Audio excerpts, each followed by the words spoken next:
واسطہ عباس تیرے در سا دنیا میں در کہاں مولا عباس تیرے در سا۔ اعوذ باللہ من الشیطان الرجیم، بسم اللہ الرحمن الرحیم۔ حضرت امیر المومنین علی ابن ابی طالب علیہ السلام کے فرامین کا سلسلہ اور اس سلسلے کا 174 نمبر فرمان آپ صاحبان کی خدمت میں ہدیہ ہے۔ وقال علیہ السلام، آپ علیہ السلام نے ارشاد فرمایا کہ من احد سنان الغضب للہ قوی علی قتل اشداء الباطل، کہ جو شخص اللہ کی خاطر سنان غضب تیز کرتا ہے وہ باطل کے سورماؤں کے قتل پر توانا ہو جایا کرتا ہے۔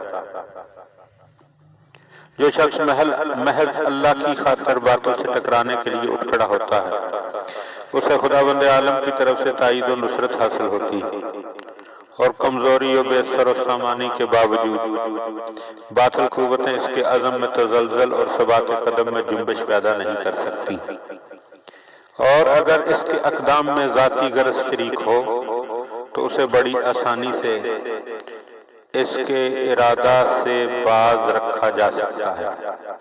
چنانچہ سید نعمت اللہ جزائری اپنی کتاب میں تحریر فرماتے ہیں کہ ایک شخص نے کچھ لوگوں کو ایک درخت کی پرستش کرتے ہوئے دیکھا تو اس نے جذبہ دینی سے متاثر ہو کر اس درخت کو کاٹنے کا ارادہ کیا، اور جب وہ کلہاڑی لے کر آگے بڑھا تو شیطان نے اس کا راستہ روکا اور پوچھا کہ کیا ارادہ ہے؟ اس نے کہا میں اس درخت کو کاٹنا چاہتا ہوں تاکہ لوگ اس مشرکانہ طریقے عبادت سے باز رہیں۔ شیطان نے کہا تمہیں اس سے کیا مطلب؟ وہ جانے اور ان کا کام، مگر وہ اپنے ارادے پر جمع رہا۔ جب شیطان نے دیکھا کہ یہ ایسا ہی کر گزرے گا تو اس نے کہا اگر تم واپس چلے جاؤ تو میں تمہیں 4 درہم روز دیا کروں گا جو تمہیں بستر کے نیچے سے مل جایا کریں گے۔ یہ سن کر اس کی نیت ڈاواڈول ہو گئی اور کہا کہ کیا ایسا ہو سکتا ہے؟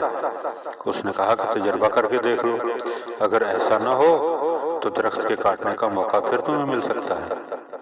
چنانچہ وہ لالچ میں آ کر واپس پلٹ آیا اور دوسرے دن وہ درہم اسے بستر کے نیچے سے مل گئے، مگر 2-4 روز کے بعد یہ سلسلہ ختم ہو گیا۔ اب وہ پھر تیش میں آ کر آیا اور کلہاڑی لے کر درخت کی طرف بڑھا تو شیطان نے آگے بڑھ کر کہا کہ اب تمہارے بس میں نہیں ہے کہ تم اسے کاٹ سکو، کیونکہ پہلی دفعہ صرف اللہ کی رضامندی حاصل کرنے کے لیے نکلے تھے اور اب چند پیسوں کی خاطر نکلے، لہذا تم نے ہاتھ اٹھایا تو میں تمہاری گردن توڑ دوں گا۔ چنانچہ وہ بے نیل و مرام واپس پلٹ آیا۔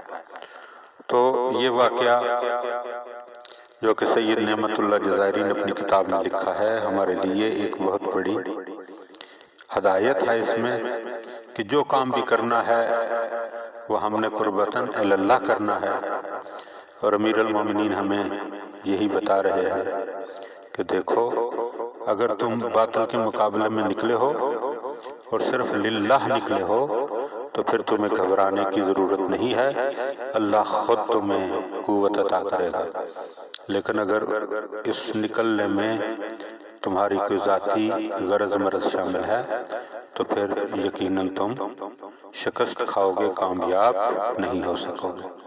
دعا ہے کہ خداوند عالم ہمیں ان باتوں کو سمجھنے اور ان پر عمل کرنے کی توفیق عطا فرمائے۔ میں در کہاں مولا تو